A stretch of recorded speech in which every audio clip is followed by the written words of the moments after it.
Olá amigos, sejam bem-vindos a mais um vídeo do meu canal. Eu sou o Lucas Knaip e vamos falar sobre Andrei Rublev, que vence o tenista da casa, né, o Engel, por 2-0, 6-3, 7-5, mas não é uma partida que eu olhei pro Rublev e falei, caraca, tá mostrando sinais positivos, né? Eu vejo um jogo de fundo de quadra que tinha de ser um dos mais difíceis de se enfrentar pelo volume, pela imposição, assim, bem lento comparado ao que eu já consegui ver dele e pouca convicção ainda no jogo dele, né?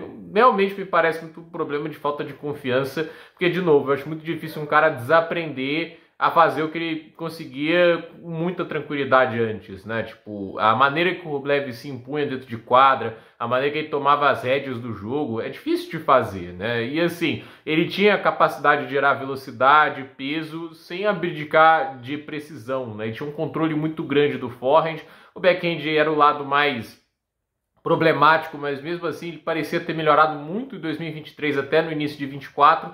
E assim, é uma partida do Rublev que ele enfrenta o tenista da casa, é um garoto jovem, buscando ascensão no ranking, mas assim, o primeiro set, ok, vai indo, leva, assim, não tão tranquilamente, mas consegue fechar parcial 6-3, mas o segundo set, né, apesar dele ter conseguido a virada no final, nos games finais o alemão deu uma baita de uma encurtada de braço e o Rublev aproveitou isso bem, mas assim, o fato do cara ter chegado a sacar pro set, entende? Assim, o jogo poderia ter ido para um terceiro set.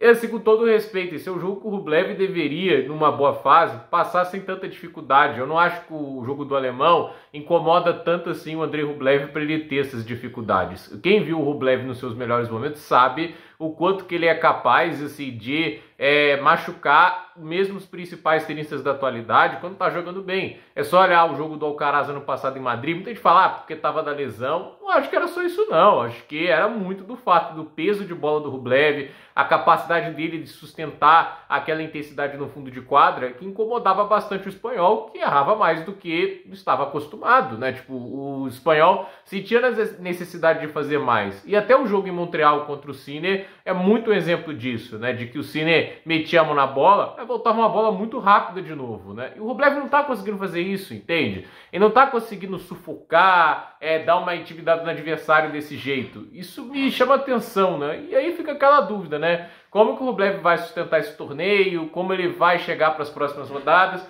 Porque vitória é vitória, são duas vitórias importantes para ele, são pontos para o ranking, porque se o ranking dele deu uma baita de uma queda, ele não está no top 15 no momento, algo que parecia improvável. Ele dos top 10, assim, tirando aqueles que se destacavam mais, né? Ele parecia o cara mais sólido do top 10, sem dúvida nenhuma, né? Tipo, ele parecia muito mais sólido no top 10 do que um Ruud, do que um Tsitsipas, né? E de certa maneira foi, né? O Ruud e o Tsitsipas deixaram o top 10, eventualmente voltam com grandes títulos, mas a verdade é que, assim, o Andrei Rublev na temporada passada, ele teve picos muito bons, lá em Montreal, chegou à final e conseguiu o título em Madrid, mas no resto do ano, assim, que você vê, assim, muitas partidas decepcionantes. E ele é um cara que eu disse, ele é marcado pela consistência, pela regularidade e por conseguir fazer o jogo dele funcionar em qualquer superfície. Não é acidente ou obra do acaso que ele tem a quartas de final em todos os grandes lances, seja no clima quente e nas quadras do Australian Open, nas quadras rápidas do US Open, na grama sagrada de Wimbledon, até mesmo no saibro de Roland Garros. Ele já foi quartas de final em todos os grandes lances,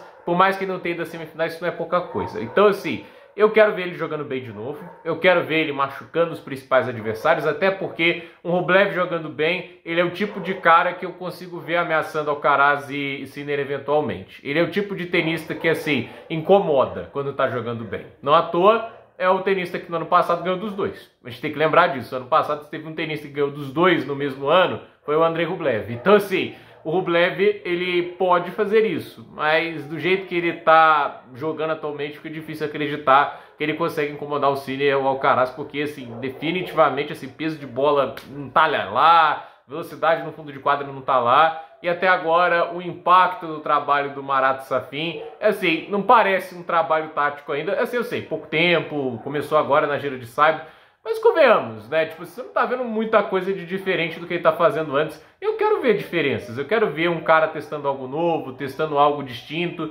e o Rublev não tá conseguindo nem ter uma intensidade extra. Me parece aquele negócio simbólico, traz um grande tenista russo, mas a verdade é que assim, se é para trazer alguém, um tenista russo, traz alguém para fazer algo novo, quem sabe o Nikolai Davydenko não ajuda. O Davydenko poderia trazer algo interessante para o jogo do Rublev, até para sustentar aquela pancadaria no fundo de quadra, e quem batia bem na bola como o Nikolai Davydenko? Não é muita gente. Então, por esse vídeo é isso, gente. Tudo nos comentários, deixe seu like, se inscreva no canal, compartilhe esse vídeo e até o próximo vídeo.